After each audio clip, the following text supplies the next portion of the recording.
This is Movietone. Leslie Mitchell reporting. At the Imperial War Museum in London, Her Majesty Queen Elizabeth, the Queen Mother, opens a special exhibition. She's greeted by the bailiffs of Jersey and Guernsey. The occasion commemorates the liberation of the Channel Islands 30 years ago.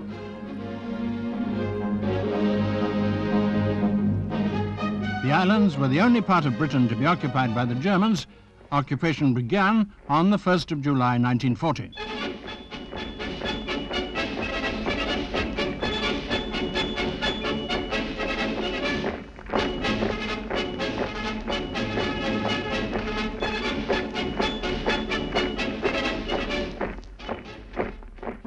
The British government demilitarized the islands when the fall of France was seen to be inevitable. Many civilians had already been evacuated to Britain. For those who remained, business under German rule seemed to continue quite normally.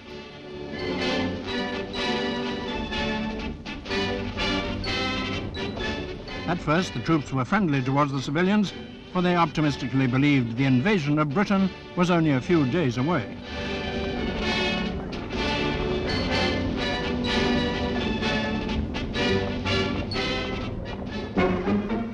Whatever the islanders felt, there were constant reminders that they were a conquered community and mere servants of their Nazi masters.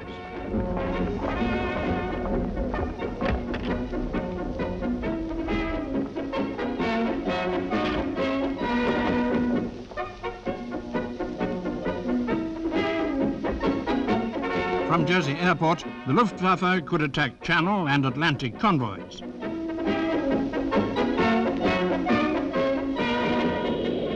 Today, the airport welcomes the holidaymaker. 30 years ago, the islands had been turned into impregnable fortresses. Much of the work was carried out by slave labor. Hitler's anchored battleships, as the islands became known, were able to protect much of the coastline of Brittany and Normandy.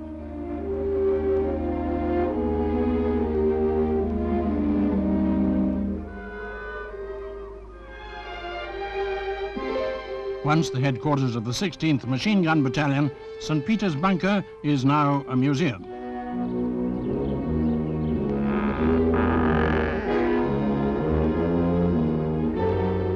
All the privations of occupation were inflicted on the Channel Islands. Radios were forbidden, newspapers censored, meetings and gatherings of all kinds were banned. Worst of all, the deportations. Men aged between 16 to 70, not born in the islands, were sent to camps in Germany. The power of the swastika was everywhere.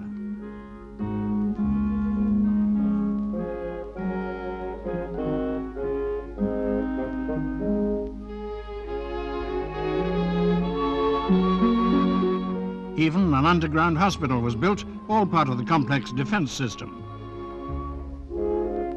For the doctor in charge, there were all the comforts of home.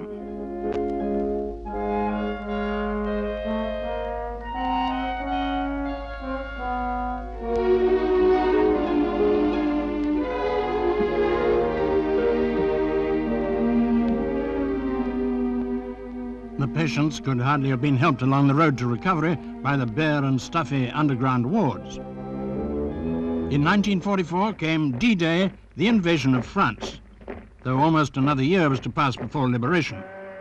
On the 9th of May, 1945, the first British forces arrived.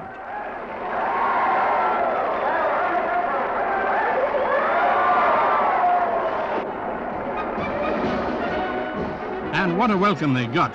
Backslapping, handshaking and kissing by the joyful, tearful people. The occupation was over. A royal proclamation was read restoring liberty to the islands. Then, once again, their rightful flag was flying. Outside Castle Cornet, the German Guard is officially relieved of its duties. The Germans were on their way out. The troops laid down their arms, which they'd used over almost 5 years in the futile attempt to subjugate the spirits of the people. For Vice Admiral Hofmeyer, the military commander, the acceptance of defeat maintaining that typical arrogance which demands right of way.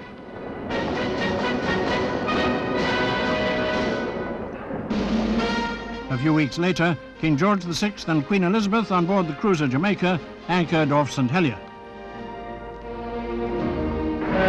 30 years after, the Royal Yacht Britannia brings the Queen Mother back to visit what Churchill had called our dear Channel Islands.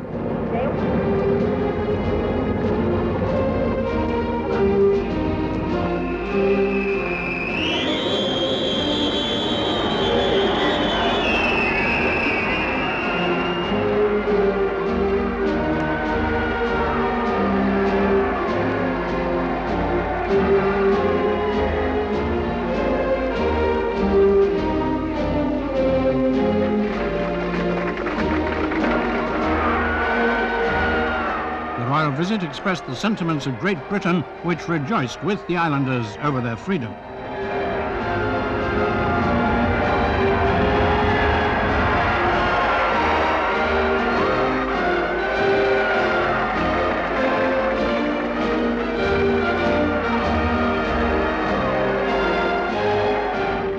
The visit of the Queen was to mark the first official occasion on which she'd travelled by plane.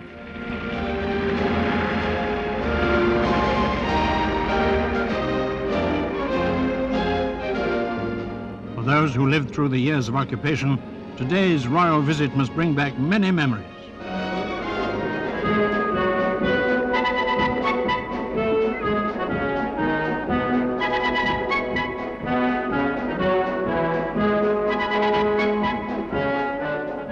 Certainly, the welcome is as warm as ever.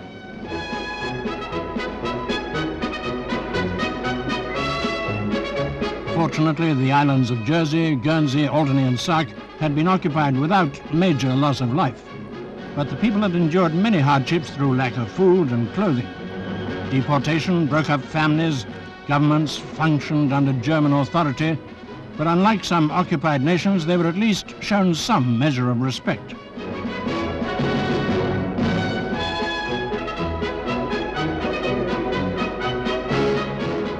So again, in 1975, we celebrate. Anniversaries commemorating freedom should never be forgotten.